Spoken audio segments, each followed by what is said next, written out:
ਕੋਲ ਜਿਹੜੇ ਗਵਈਏ ਸਨ, ਰਾਜਿਆਂ ਦੇ ਕੋਲ ਗਵਈਏ ਹੋਇਆ ਕਰਦੇ ਸਨ, ਨ੍ਰਿਤ ਕਰਨ ਵਾਲੇ ਹੋਇਆ ਕਰਦੇ ਸਨ। ਤੇ ਇੱਕ ਵਾਰੀ ਗਵਈਏ ਆਏ ਉਹਨਾਂ ਦੇ ਕੋਲ, ਨ੍ਰਿਤ ਕਰਨ ਵਾਲੇ ਨਾਲ ਆਏ। ਆਖਣ ਲੱਗੇ, ਰਾਜਾ ਸਾਹਿਬ ਅਸੀਂ ਚਾਹੁੰਦੇ ਹਾਂ ਕਿ ਤੁਹਾਡੇ ਕੋਲ ਗਾਉਣ ਵਜਾਉਣ ਕਰੀਏ, ਨ੍ਰਿਤ ਕਰੀਏ ਤੇ ਰਾਗ ਗਾਈਏ। ਕਹਿੰਦੇ ਠੀਕ ਹੈ, ਪਰ ਤੁਸੀਂ ਰਾਤ ਨੂੰ ਆ ਜਾਇਓ। ਕਹਿੰਦੇ ਰਾਤ ਨੂੰ ਕਹਿੰਦੇ ਆ ਜਾਇਓ, ਸਮਾਂ ਖੁੱਲ੍ਹਾ ਹੋਵੇਗਾ, ਜਿਤਨਾ ਮਰਜ਼ੀ ਸਮਾਂ ਲਾਵੋ, ਭਾਵੇਂ ਪੂਰੀ ਰਾਤ ਹੀ ਲੱਗੇਗੀ, ਪੂਰੀ ਰਾਤ ਹੀ ਭਾਵੇਂ ਲੱਗੇ।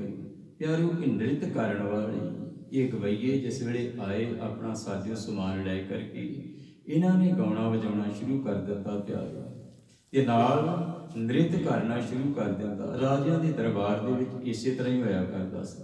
ਰਾਜਿਆਂ ਨੇ ਗਵਈਏ ਰੱਖਿਆ ਹੋਇਆ ਕਰਦੇ ਸਨ, ਦਰਬਾਰੀ ਉਹਨਾਂ ਨੂੰ ਆਖਦੇ ਸਨ, ਰਾਜਿਆਂ ਦੇ ਦਰਬਾਰੀ। ਜਿਵੇਂ ਉਹਨਾਂ ਨੇ ਰਾਗ ਉਚਾਰਨ ਕਰਨੇ, ਤੇ ਜਿਸ ਵੇਲੇ ਉਹਨਾਂ ਨੇ ਸ਼ੁਰੂ ਕੀਤਾ ਤੇ ਨ੍ਰਿਤਕਾਰ, ਨ੍ਰਿਤ ਨੱਚਣ ਵਾਲੇ ਉਹ ਨੱਚ ਰਹੀਆਂ ਸਨ, ਤੇ ਨਾਲ ਦੇ ਨਾਲ ਤਾਲ ਵੱਜ ਰਿਹਾ ਸੀ। ਤਾਲ ਵੱਜੀ ਜਾਵੇ, ਨ੍ਰਿਤ ਕਰਨ ਵਾਲੇ ਨ੍ਰਿਤ ਕਰੀ ਜਾਣ, ਤੇ ਰਾਜਾ ਵੇਖ ਰਿਹਾ ਸੀ ਇਹ ਸਾਰਾ ਕੁਝ। ਜਦੋਂ ਬਹੁਤ ਸਮਾਂ ਬੀਤ ਗਿਆ ਨਾ, ਬਹੁਤ ਸਮਾਂ ਬੀਤ ਗਿਆ, ਤੇ ਹੁਣ ਤਬਲਾ ਵਜਾਉਣ ਵਾਲਾ ਜਿਹੜਾ ਸੀ ਨਾ, ਉਹ ਪਤਾ ਕੀ ਕਹਿੰਦਾ, ਰਾਜਾ ਦੇ ਤੇ ਕੁਝ ਨਹੀਂ ਰਿਹਾ। ਰਾਜਾ ਦੇ ਤੇ ਕੁਝ ਨਹੀਂ ਕਿਹਾ ਰਿਹਾ। ਨ੍ਰਿਤਕਾਰੀ ਨੂੰ ਕਹਿੰਦਾ ਵੀ ਬੰਦ ਕਰੋ, ਇਸ਼ਾਰਾ ਹੀ ਕੀਤਾ। ਕਹਿੰਦੇ ਬੰਦ ਕਰੋ, ਇਹ ਦੇ ਕੁਛ ਨਹੀਂ ਰਿਹਾ, ਇਸਨੇ ਕੁਝ ਨਹੀਂ ਦੇਣਾ, ਸਾਰੀ ਰਾਤ ਬੀਤ ਚੱਲੀ ਹੈ। ਤੇ ਉਹ ਨ੍ਰਿਤ ਕਰਨ ਵਾਲਾ ਪਤਾ ਕੀ ਬੋਲਦੀ, ਉਸਨੇ ਇਹ ਗੱਲ ਆਖੀ, ਕਹਿੰਦੇ ਬਹੁਤ ਗਈ ਥੋੜੀ ਰਹੀ, ਅਬ ਕਿਉਂ ਆਲਸ ਪਾਏ। ਕਹਿੰਦੇ ਬਹੁਤੀ ਰਾਤ ਤੇ ਬੀਤ ਗਈ ਹੈ ਤੇ ਥੋੜੀ ਰਹਿ ਗਈ ਹੈ, ਹੁਣ ਤੂੰ ਆਲਸ ਕਿਉਂ ਕਰਦਾ। ਉਹ ਕਹਿੰਦੇ ਚੰਗੇ ਤਰੀਕੇ ਨਾਲ ਤਬਲਾ ਵਜਾ ਤੇ ਮੇਰਾ ਸਵਾਦ ਨਾ ਤੂੰ ਖਰਾਬ ਕਰ। ਕਹਿੰਦੇ ਤੂੰ ਠੀਕ ਤਰੀਕੇ ਨਾਲ ਤਬਲਾ ਵਜਾਈ ਜਾ। ਬਹੁਤ ਗਈ ਥੋੜੀ ਰਹੀ, ਅਬ ਕਿਉਂ ਆਲਸ ਪਾਏ। ਕਹਿੰਦੇ ਹੁਣ ਤੂੰ ਆਲਸ ਨਾ ਕਰ। ਜਿਸ ਤਰ੍ਹਾਂ ਪਿਆਰਿਓ ਸਾਡੀ ਹੁਣ ਬਹੁਤੀ ਬੀਤ ਗਈ ਹੈ ਤੇ ਥੋੜੀ ਰਹਿ ਗਈ। ਰਹਿਣ ਗਈ ਮਤ ਦਿਨ ਵੀ ਜਾਏ, ਭਵਰ ਗਏ ਬਗ ਬੈਠੇ ਆਏ। ਬਹੁਤੀ ਲੰਘ ਗਈ ਵਾਲ ਚਿੱਟੇ ਹੋ ਗਏ, ਭਵਰ ਗਈ ਬਗ ਬੈਠੇ ਆਏ। ਕਹਿੰਦੇ ਹੁਣ ਅਗਲਾ ਸਮਾਂ ਯਾਦ ਕਰ। ਬਹੁਤ ਗਈ ਥੋੜੀ ਰਹੀ, ਅਬ ਕਿਉਂ ਆਲਸ ਪਾਏ। ਜਿਸ ਵੇਲੇ ਇਹ ਬੋਲ ਨ੍ਰਿਤਕਾਰੀ ਦੇ ਕੋਲੋਂ ਪਿਆਰਿਓ ਰਾਜਕੁਮਾਰੀ ਨੇ, ਰਾਜੇ ਦੀ ਪੁੱਤਰੀ ਨੇ ਸੁਣੇ, ਕੰਨਾਂ ਦੇ ਵਿੱਚ ਪਏ, ਤੇ ਉਸ ਦੇ ਕੋਲ 9 ਲੱਖਾਂ ਹਾਰ ਸੀ। ਉਸਨੇ ਨ੍ਰਿਤ ਕਰਨ ਵਾਲੀ ਦੀ ਗਲ ਦੇ ਵਿੱਚ ਪਾ ਦਿੱਤਾ, ਉਸ ਨੂੰ ਦੇ ਦਿੱਤਾ। ਰਾਜਾ ਇਹ ਵੇਖ ਰਿਹਾ, ਕਹਿੰਦੇ ਮੇਰੀ ਪੁੱਤਰੀ ਨੇ ਐਡਾ ਮਹਿੰਗਾ ਹਾਰ ਕਹਿੰਦੀ ਪਾ ਦਿੱਤਾ। ਹੁਣ ਇਹਦੇ ਵੱਲ ਵੇਖ ਕੇ, ਇਹਦੇ ਵੱਲ ਰਾਜਕੁਮਾਰੀ ਵੱਲ ਵੇਖ ਕੇ, ਜਿਹੜਾ ਰਾਜਕੁਮਾਰ ਸੀ ਨਾ, ਉਹਦੇ ਕੋਲ ਬੜੀ ਸੁੰਦਰ ਮੰਦਰੀ ਸੀ, ਬੜੀ ਸੁੰਦਰ ਜਿਹੜੀ ਮੰਦਰੀ, ਉਹ ਕਹਿੰਦੇ ਜਿਹਦੇ ਵਿੱਚ ਬੜੇ ਬੜੇ ਸੁੱਚੇ ਮੋਤੀ ਲੱਗੇ ਹੋਏ ਸਨ। ਉਹ ਕਹਿੰਦੇ ਮੁੰਦਰੀ ਉਸਨੇ ਲਾਈ, ਨ੍ਰਿਤ ਕਰਨ ਵਾਲੀ ਨੇ ਅੱਗੇ ਰੱਖ ਦਿੱਤੀ, ਉਸ ਨੂੰ ਦੇ ਦਿੱਤੀ। ਫਿਰ ਇੱਕ ਉੱਥੇ ਸਾਧੂ ਜਿਹੜਾ ਵੇਖ ਰਿਹਾ ਸੀ, ਸਾਧੂ ਨੇ ਜਿਸ ਵੇਲੇ ਇਹ ਗੱਲ ਸੁਣੀ, ਬਹੁਤ ਗਈ ਥੋੜੀ ਰਹੀ, ਅਬ ਕਿਉਂ ਆਲਸ ਪਾਏ। ਇਹ ਗੱਲ ਸੁਣਦਿਆਂ ਉਹਦੇ ਕੋਲੋਂ ਬੜਾ ਕੀਮਤੀ ਇੱਕ ਕੰਬਲੀ ਉਹਨੇ ਲਈ ਹੋਈ ਸੀ, ਆਪਣੇ ਉੱਤੇ ਕੰਬਲੀ ਲਈ ਹੋਈ ਸੀ, ਉਹ ਲਾ ਕੇ ਉਸਨੇ ਦੇ ਦਿੱਤੀ। ਤੇ ਜਿਹੜੀ ਰਾਣੀ ਸੀ ਉਸਦੇ ਕੋਲ ਵੀ ਜੋ ਕੁਝ ਹੈਗਾ ਸੀ ਉਸਨੇ ਦੇ ਦਿੱਤਾ। ਹੁਣ ਰਾਜਾ ਕਹਿੰਦਾ ਸੋਮ ਸੀ ਬਹੁਤ, ਆਪਣੀ ਪੁੱਤਰੀ ਨੂੰ ਪੁੱਛਦਾ ਕਿ ਇਤਨਾ ਕੀਮਤੀ ਹਾਰ ਨ੍ਰਿਤ ਕਰਨ ਵਾਲਿਆਂ ਨੂੰ ਤੂੰ ਕਿਉਂ ਦੇ ਦਿੱਤਾ, ਇਹ ਤੂੰ ਕਿਉਂ ਦਿੱਤਾ। ਇਤਨਾ ਕੀਮਤੀ ਹਾਰ ਸੀ, ਇਹ ਤੇਰੇ ਵਾਸਤੇ ਸੀ, ਮੈਂ ਤੈਨੂੰ ਦਿੱਤਾ ਸੀ, ਪਰ ਤੂੰ ਉਸਨੂੰ ਕਿਉਂ ਦੇ ਦਿੱਤਾ। ਸੋਮ ਸੀ ਆਖਣ ਲੱਗੀ, ਜਦੋਂ ਮੈਂ ਇਹ ਗੱਲ ਸੁਣੀ ਨਾ, ਬਹੁਤ ਗਈ ਥੋੜੀ ਰਹੀ, ਕਹਿੰਦੇ ਬਹੁਤੀ ਲੰਘ ਗਈ ਹੈ ਤੇ ਥੋੜੀ ਰਹਿ ਗਈ ਹੈ। ਪਿਤਾ ਜੀ ਤੁਸੀਂ ਮੇਰਾ ਵਿਆਹ ਨਹੀਂ ਸੀ ਕਰਦੇ, ਤੁਸੀਂ ਮੇਰਾ ਵਿਆਹ ਨਹੀਂ ਸੀ ਕਰਦੇ, ਤੇ ਮੇਰੇ ਮਨ ਦੇ ਵਿੱਚ ਅੱਜ ਤੱਕ ਵਿਚਾਰ ਇਹ ਬਣਿਆ ਹੋਇਆ ਸੀ ਹੁਣ ਵੀ ਮੈਂ ਵਜ਼ੀਰ ਦਾ ਜਿਹੜਾ ਲੜਕਾ ਉਸ ਦੇ ਨਾਲ ਇੱਥੋਂ ਭੱਜ ਜਾਵਾਂ। ਮੇਰੇ ਮਨ ਦੇ ਵਿੱਚ ਇਹ ਵਿਚਾਰ ਸੀ। ਤੇ ਹੁਣ ਕਹਿੰਦੇ ਜਦੋਂ ਮੈਂ ਇਹ ਗੱਲ ਸੁਣੀ ਆ ਨਾ, ਬਹੁਤ ਗਈ ਥੋੜੀ ਰਹੀ, ਕਹਿੰਦੇ ਹੁਣ ਮੈਂ ਇਹ ਸੋਚਿਆ ਬਹੁਤੀ ਉਮਰਾਂ ਤੇ ਮੇਰੀ ਲੰਘ ਗਈ, ਥੋੜੀ ਰਹਿ ਗਈ, ਤੇ ਕਹਿੰਦੇ ਮੈਂ ਕਲੰਕ ਕਿਉਂ ਲਵਾਵਾਂ। ਪਿਤਾ ਦੇ ਵੀ ਕਲੰਕ ਲੱਗੇਗਾ, ਰਾਜੇ ਦੇ ਵੀ ਕਲੰਕ ਲੱਗੇਗਾ, ਮੇਰੇ ਵੀ ਕਲੰਕ ਲੱਗੇਗਾ। राजपुत्री ने भी लोग कहणगे इसने ये कर्म की कीता, इस करके मैं ये हार दिता। बहुत कीमती गल उसने आखी, मेरे मन में बड़ी लगी चंगी। मैनू पता कि तुसीं मेरा विआह तो करदे कोई नहीं, मैं हार काहदे वास्ते रखना। कहंदे ये दे दिता। हुण कहंदे पुत्र नूं पुछया, राजकुमार नूं पुछया, राजकुमार नूं कहंदे भी तू इतना सुंदर, कहंदे ये मुंदरी तेरे कोल सी, इतनी कीमती मुंदरी जिहदे विच नग सुच्चे सन, तू क्यों दित्ते? कहंदे उसने ते दे दिता नौ लुखार, ते तू है मुंदरी दे दित्ती इतनी कीमती। बेटा सब तो वध मैं तैनू प्यार करदा, ये तैनू ये मैं मुंदरी दित्ती ते तू एक नृतका वाले नूं मुंदरी दे दित्ती। ये मृतका नृत्य करन वाली नूं मुंदरी दे दित्ती। कहंदे बहुत गलत कीता। कहंदे पिता जी मैं जदों ये सुनिया ना, बहुत गई थोड़ी रही। कहंदे मेरे मन दे विच विचार पता की सी? कहंदे की सी? कहंदे मैं सोचदा सी ये मेरा पिता बड़ा कंजूस, पिता बड़ा कंजूस है, इस मैनू राज भाग दे उत्ते नहीं बिठाउणा, राज भाग उत्ते मैनू ये नहीं बिठावेगा। जितनी देर तक ये मरदा नहीं उतनी देर तक कहंदे मैं राज भाग पे बह नहीं सकता, मैं इसनूं मार देवांगा गला घुट के। मैं तुहानूं मारन दा मन दे विच सोचिया होया सी कि तुहानूं गला घुट के मार देना।